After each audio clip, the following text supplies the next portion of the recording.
निवडणूक आहे, गावाची निवडणूक आहे. देश चालवायला लोकसभा आहे, राज्य चालवायला विधानसभा आहे, तसं गाव चालवायला नगरपालिका आणि ग्रामपंचायत आहे. आणि मग तुम्हाला तुमचे कारभारी निवडून पाठवायचे. पण ही नगरपालिका आहे तरी काय, चालती कशी, त्याचं आर्थिक उत्पन्न किती, त्याचं काम काय, या सगळ्या गोष्टी समाजाला कळल्या पाहिजे.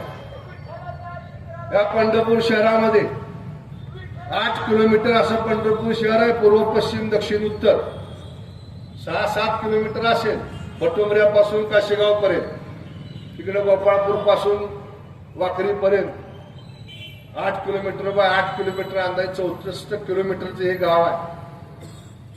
या शहरामध्ये आजची लोकसंख्या जवळजवळ 1.25 लाख ते 1.5 लाख आहे. रोज 50 ते 60 हजार लोक, वारकरी बाहेरचे लोक इथे येतात. अंदाजे 1.25-2 लाख लोक या शहरामध्ये रोज राहतात. या शहरामध्ये रस्ते किती आहेत? जवळजवळ लहान गल्ली बोळ झोपडपट्टीतल्या रस्त्या पोळापासून 24 मीटरच्या रस्त्यापर्यंत या शहरामध्ये 400-450 किलोमीटरचे रस्ते आहेत. या शहरामध्ये पिण्याची पाईपलाईन किती आहेत? या शहरामध्ये 265 किलोमीटर लांबीची पिण्याच्या पाण्याची पाईपलाईन आहे. या शहरामध्ये तुमच्या घरातून निघणारं सांडपाणी वाहून देणारी ड्रेनेज लाईन किती आहे? 1 नंबर टप्पा, 2 नंबर टप्पा, 3 नंबर टप्पा, 3 टप्पे पूर्ण झाले. 189 किलोमीटरची लाईन पूर्ण आहे.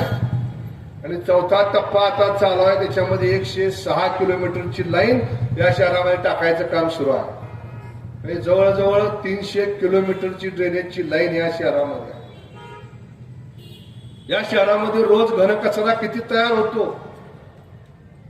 आपल्या तुमच्या माझ्या घरामध्ये आपण घरातलं सगळं जे काही असेल ते कचरा पेटीत ठेवतो, घंटा गाडी आली की त्यात घेऊन टाकतो ना आपण. किती कचरा तयार होतो पंढरपूर शहरामध्ये? रोज 40 टन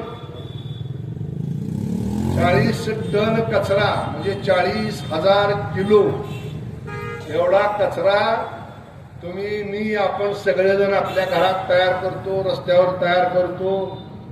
हा सगळा रस्ता कचरा उचलून नेऊन तो वेगळा करायचा, त्याचं खत तयार करायचं काम नगरपालिका करते.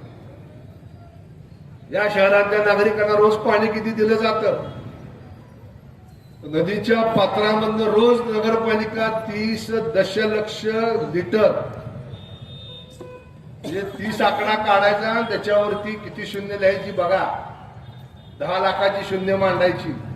इतकं लिटर पाणी नगरपालिका रोज नदीमधनं उचलते आहे. आणि सगळं काम नगरपालिकेचं आहे, नगरपालिकेनं केलं पाहिजे. आता एवढे 400 किलोमीटरचे रस्ते, 300 किलोमीटरची ड्रेनेज, 200-250 किलोमीटरची पाण्याची लाईन,